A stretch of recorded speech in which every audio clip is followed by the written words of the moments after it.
So this is McIntosh County, little community area called Fame. So this is Fame Cemetery. The name was catching, and it's also interesting that this little cemetery sits on a point right on Lake Eufala. I noticed a lone marker right over here just jetting out differently than what the rest of these are. So I thought we would take a look and see what it says. I thought maybe it might be a pet or something. Let's see. Donna Marie Rogers, daughter of Ed and Donna Sue Rogers, May 20th, 1959, Wednesday, 5 p.m., lived 15 minutes. Well, that's really sad. First memorial marker in the cemetery like that. So there are some newer ones. We'll try to skip those and see what else there is in the cemetery. Don't think there's anyone notable in here. Like I said, the name of the cemetery just sort of caught my eye, and then the location of it. Right through those trees you can see the lake. Now this is a large lake in Oklahoma, so some of these people, like this Arterberry, gone fishing, and then there's a depiction of him fishing. Looks like he's caught a trout there. So I don't think there's any trout in this lake. But this is a lake that is huge. It goes on for miles and miles and miles. North of I-40 a little bit, but definitely south quite a ways. So a lot of people from the cities, Tulsa and Oklahoma City, have cabins out in this area. And these are kind of summertime lake resort areas all over this lake. So when you say Lake Eufala, you almost have to sort of define where, because it's so large. Millard Lee Arterberry, corporal in the United States Army, World War II, November 17th, 1926 to December 17th, 1999. And this one kind of caught my eye. It says Story. And William Lewis Story, 1870 to 1951. And Hetty Dixon Story, 1875 to 1942. We have a J.H. Garland, 1865 to 1934. Those are really thin markers there. You know, for this being out here in the middle of nowhere, it really is well maintained. Nice and mowed. Everything's trimmed around those. So, I'm impressed. I kind of was thinking with the location that it might sort of be old and unused, maybe abandoned or something like that. And it's really not. You can smell the lake water. I'm trying to take in the smell of it. We're so close. I mean, that is the lake water right through there. There's kind of a footstone there. This is brown. 1872 to 1942, there's a cross there, and a cross over there, 1900 to 1954 for Glenn R. Brown. But like I said, there's a barbed wire fence around this, so I'm not planning on crossing that. Someone's got a road going straight down to the lake. Like I said, this is on a point, and you can look it up on a map if you're interested. It'd be very hard for me to explain where exactly this is.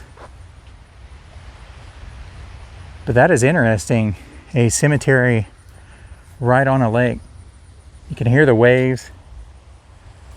I can hear someone's music, like from a boat maybe out there. I hear some low bass. But we would walk around and look. A lot of upright markers, and a lot of them are older looking. Nice little bench there that says "Keep the Faith." Look at this little tiny Gothic style markers almost, with the native rock from the area. Looks like last name is Williams, died 1896. And this is Harvey Thomas, son of J.E. and Mary Ann Williams, died in 1896, born in 1896, so a young one. Not sure who that is, but there is a marker right there. And there we have one that is broken. It says at rest down at the bottom. 1898 or 1896 maybe, for the date of death. We do have some old ones in here though. 1897. So this was here, you know, maybe before a lot of the formation of this lake, would be my guess. Some sort of community here. Now the top of that has broken. It should be probably a round ball all the way around. Died in 1904, I think. Some of them are kind of hard to read. Little cemetery, that one is broken, and kind of more of a hand carved one, and it's very hard to read. Some of the name is broken off. There's one that's just lying flat on the ground. Becky Arterberry, quite a few of those in here. And then this one, Henry Needham. Let's see, we'll wipe this off of my foot. There's some stickers in here. I just had one in my sock and shoe, so I'm not wanting to get my hand in that. Normally I would use my hand, but that had a lot of grass on there. Let's see, born September 30th, 1868, died January 30th. January 18th, 1937. His toil on earth is o'er, but his joy has just begun in heaven, Father at rest. So there we have one. These are foot markers right there. Not anything special as far as anyone infamous or famous or noteworthy as far as the state, as far as some sort of important politician, I guess you could say. But these are all people that had lives, and they all have stories. This is pretty nice in that they've taken the funeral home placards and then placed them into the cement to memorialize them forever. And this is when they made nice ones. I see earlier today, I was in another cemetery and I saw plastic ones, and man, they get hit with something like a tractor and they're just destroyed. These metal ones like this last quite a bit longer, and these are the ones that I love most. There are some metal ones that have pieces of paper in them, and those are great too. Some of them are embossed, but these right here are tough. But you put it in cement like that, and it just helps preserve them forever. But this is Neil, 1841 to 1916. So pretty interesting to see this. I was making my way over to this fence. If you're a avid watcher of the channel, you know that I like these iron fences. And this is the only one that I see in the cemetery, unless there's something tucked away that I'm not seeing.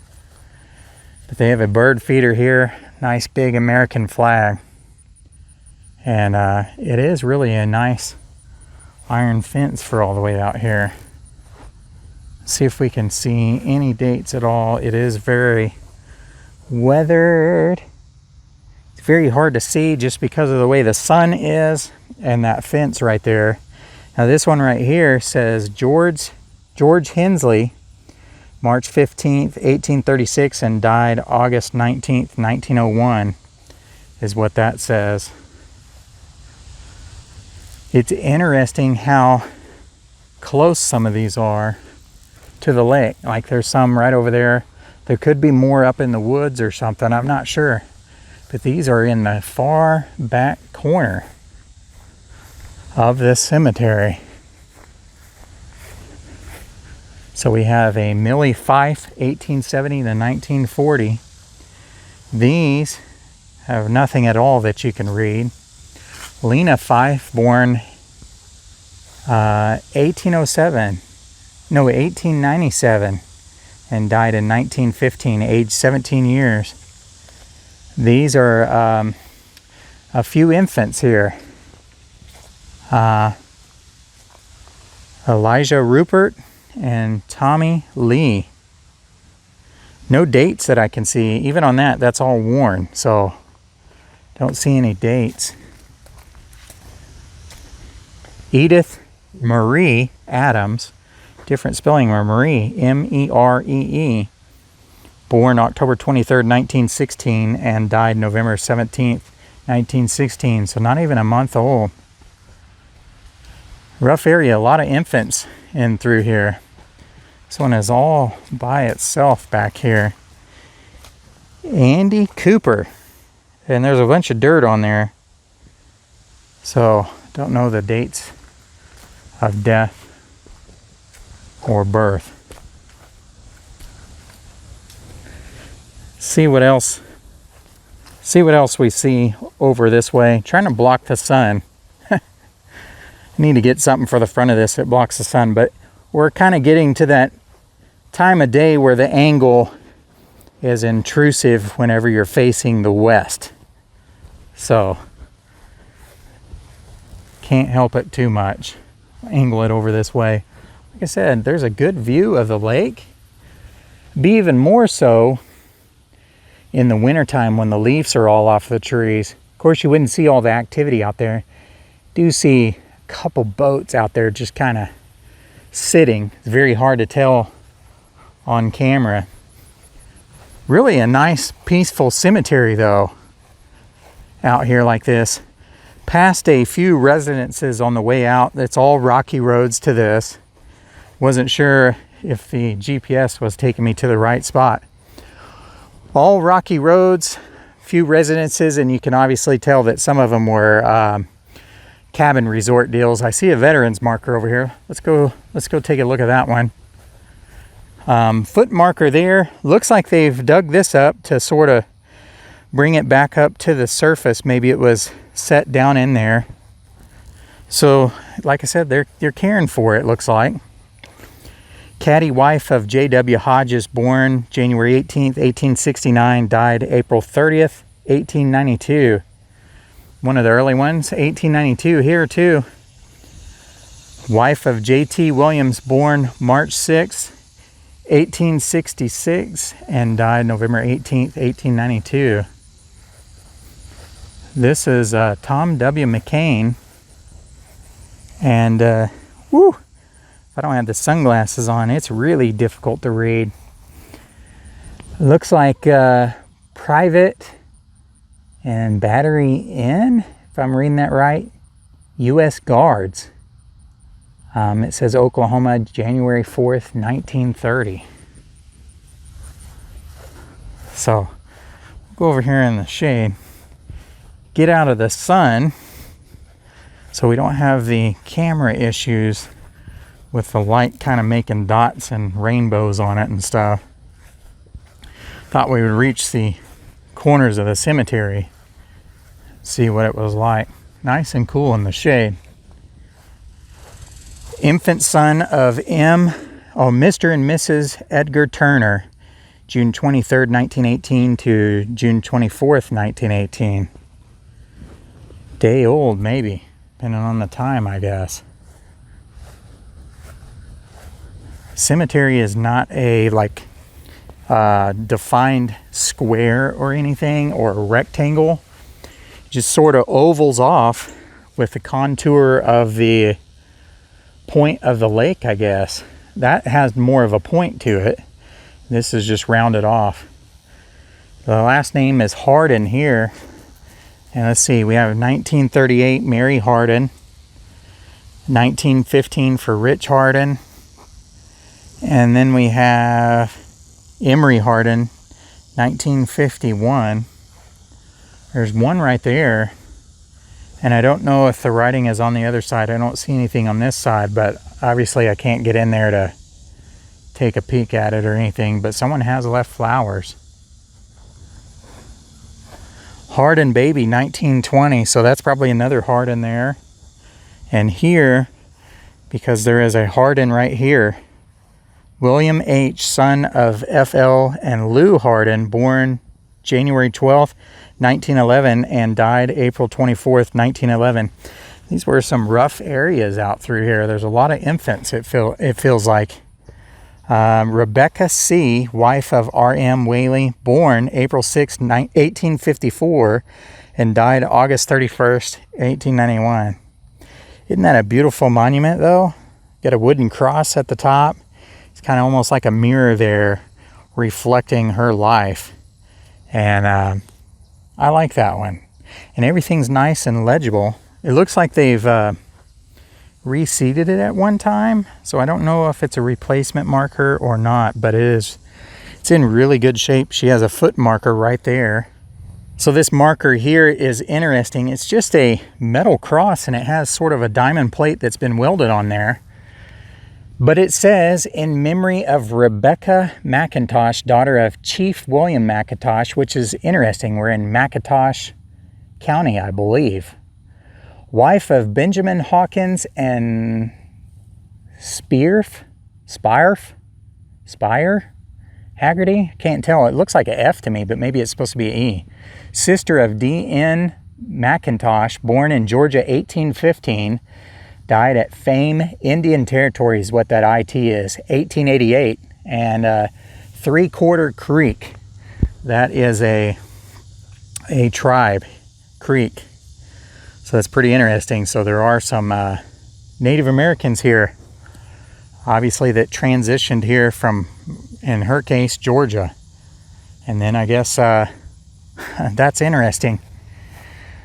Might have to look that up since it says daughter of Chief William McIntosh. See if we can maybe find his final resting place sometime. I don't know if it's out here, somewhere else. But might have an interesting story. Haven't heard of him before, but I'm not from this area of Oklahoma, but it is interesting how there's a county named after him out here.